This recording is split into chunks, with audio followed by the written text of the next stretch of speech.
Assalamualaikum warahmatullahi wabarakatuh. Bagaimana kabarnya anak-anak? Semoga semuanya sehat walafiat dan masih semangat belajar ya. Sebelum belajar kita harus berdoa terlebih dahulu. Bismillahirrahmanirrahim. Hari ini kita subtema 3 pembelajaran keempat yaitu ilmu pengetahuan sosial atau IPS. Nah, di sini Bu Ami memberikan beberapa contoh dari rumah adat yang ada di Indonesia. Indonesia memiliki rumah adat yang beragam. Kita harus mensyukurinya. Nanti kita akan mencari tahu lebih lanjut apa saja rumah-rumah adat yang ada di Indonesia. Keberagaman Indonesia tercermin pada rumah adat. Kita harus mensyukuri keragaman dan keindahan rumah adat tersebut. Jadi setiap daerah itu memiliki karakteristik sendiri-sendiri rumah adatnya. Nah, ini yang pertama ada rumah gadang, yaitu rumah adat dari Sumatera Barat atau Sumbar. Rumahnya terbuat dari kayu, ya, dan seperti panggung anak-anak ya. Agak ke atas, tidak langsung di tanah. Terus atapnya itu membentuk seperti perahu. Bentuknya itu ya, seperti perahu atapnya. Sebelahnya ada rumah Aceh, yaitu rumah adat Nangro Aceh Darussalam. Rumahnya juga terbuat dari kayu, bentuknya tidak terlalu besar ya Nana. Kalau rumah pada zaman dahulu itu kebanyakan terbuat dari kayu ya.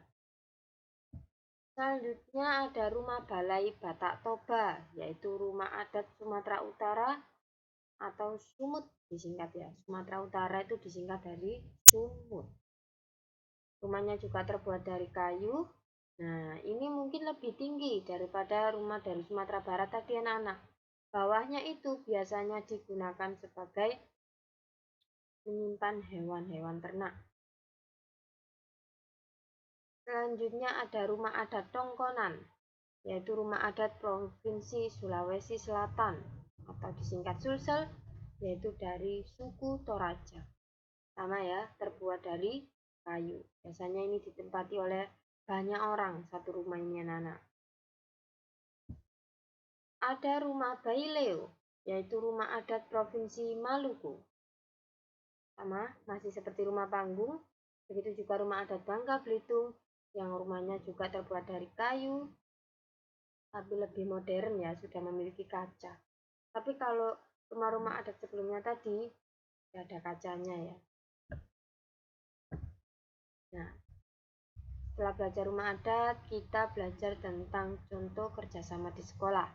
Ini yang sedang dilakukan anak-anak di kelas ini sedang apa? Ya, sedang piket kelas. Nah, ini seharusnya kalian itu kalau sekolah itu ya, pasti ada jadwal masing-masing untuk melaksanakan piket kelas. Itu adalah contoh dari sebuah kerjasama. Kerjasama adalah suatu usaha bersama antara orang perorangan atau kelompok untuk mencapai tujuan bersama. Nah, kalau piket kelas tujuan bersamanya apa? Tentunya agar kelas menjadi bersih. Ya, terus menciptakan suasana kelas yang nyaman, itu tujuan dari piket kelas. Manfaat dari kerjasama, yaitu kerjasama dapat mempererat ikatan persaudaraan, kerjasama dapat menumbuhkan semangat persatuan, kerjasama membuat pekerjaan lebih cepat terselesaikan, dengan kerjasama pekerjaan terasa lebih ringan. Banyak sekali manfaat dari kerjasama. Sikap-sikap yang perlu dikembangkan dalam perbedaan atau dalam bekerja sama, yaitu saling menghargai, bertoleransi, tenggang rasa, dan tidak menganggap daerahnya lebih baik ya. Kalian kan dengan teman-teman kalian itu berbeda-beda.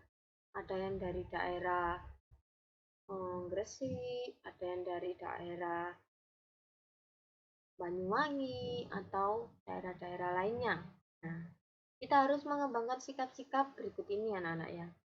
agar tercipta apa? Tercipta hidup yang rukun dan tercipta persatuan dan juga kesatuan. Nah, ini adalah makanan khas di Indonesia. Yang pertama ada gulai belacan, yaitu terbuat dari udang ya. Ada udangnya. Gulai belacan itu dari Riau. Selanjutnya bawahnya ada rendang dari Sumatera Barat. Itu bahan dasarnya daging. Rendang ini pernah menjadi makanan terenak sedunia anak-anak. Rendang ya.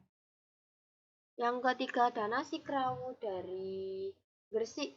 Yaitu ada suiran daging, ada serundeng, ada telurnya, terus timun, terus ada itu potongan tempe kecil-kecil sepertinya itu ya, terus ada nasinya ya. Itu nasi kerawu dari Gresik. Biasanya itu orang-orang Gresik makan ketika sarapan pagi. Yang terakhir ada gudeg, yaitu makanan khas dari Yogyakarta. Nah, kalau kalian berlibur ke Yogyakarta, kalian bisa menikmati makanan khas dari Yogyakarta, yaitu namanya gudeg.